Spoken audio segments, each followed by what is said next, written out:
Holy crap! You're animal rescue girl, right? Yeah. That is me. I guess. What do you mean? You guess? You're great. Yeah. I know all about you. You volunteer at the animal shelters. And you always make sure they are safe. And you did the donation drive for food. And then you used magic and made all those blankets appear. Yeah, that was you. Animal rescue girl.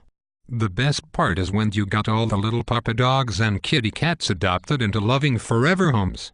That was great. No. Sorry. That did not happen. What do you mean?